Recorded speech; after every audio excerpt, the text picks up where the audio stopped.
we've never really had many problems with egos and stuff, which is good. Which Yeah. is something else, again, I'm quite careful about.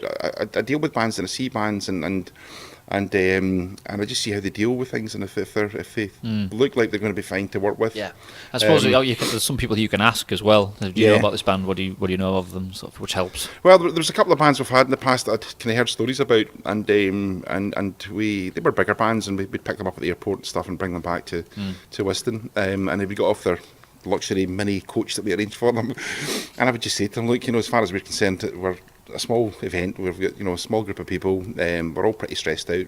Whatever you need, we'll do it for you, but don't give us any sort of grief, and we don't need any ridiculous demands. Nobody's been, it's like the riders we get. The rider stuff that comes through for bands is fantastic.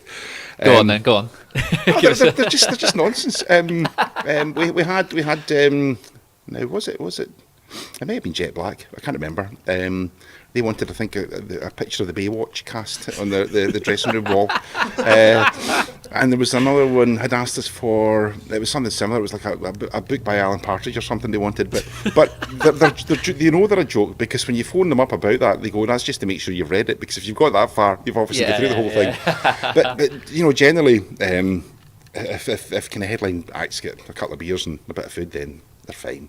The rider demands are full of stuff like lemons and honey and for the vocalist and all this kind of, and that should be stuff you bring yourself. To be fair, well, yeah, I was like water. If you've got water, we're fine. we had one band wanted drumsticks for the drummer, plectrums for the guitarist. I ain't kidding. Honestly, I'm not kidding. Sets of strings and stuff. And you think, really,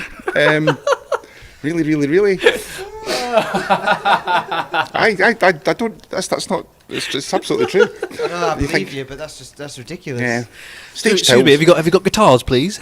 Yeah, well, we had a band actually left a guitar last year that took the Munster, I think, realised. Wow. Yeah, it's strange what we get left. But yeah, there's some of the demands are a bit bonkers. But if you can't bring your own strings and guitars and yeah, have you had some? Can you think back on any funny emails you've had from bands what you play, or that stick out that were ridiculous, or? There was actually one I'm working on at the moment who sent me a really good email because it was so bad, but it was but it was deliberately bad. It was like it was almost like kind of saying like, we're embarrassingly awful, and we know we'd let you down immensely if we had the opportunity to play, and I thought that's a good way of approaching it, because they were not even, humble's not the word for it. They were so down on themselves that they made me go and listen to them, and I thought, that's really good stuff. They're from abroad, and they're a kind of black metal band actually, but there's a good chance we'll put them on. It was really deliberately bad, but it was very funny.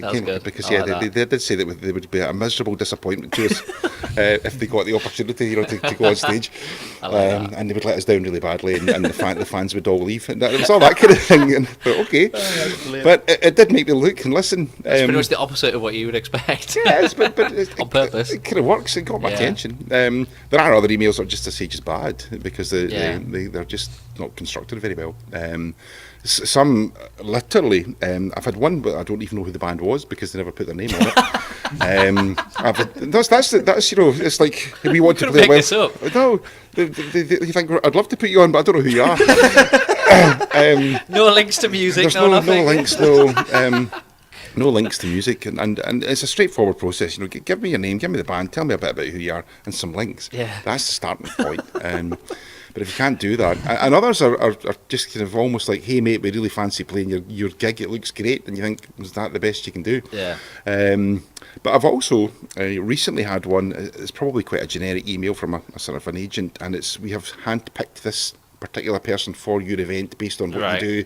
And you think, this is Ed Sheeran, that's not even close to what we want. Have you really looked at what the event is? Yeah, that's just blanket email, isn't it? And again, that just goes in the bin, because you think, if you're not taking the time to look into what we really, are... what you should do is book that person, book that Ed Sheeran wannabe, and put him on your stage to see what happens. I'd turn up and go, this is the festival your agent said would be ideal for you.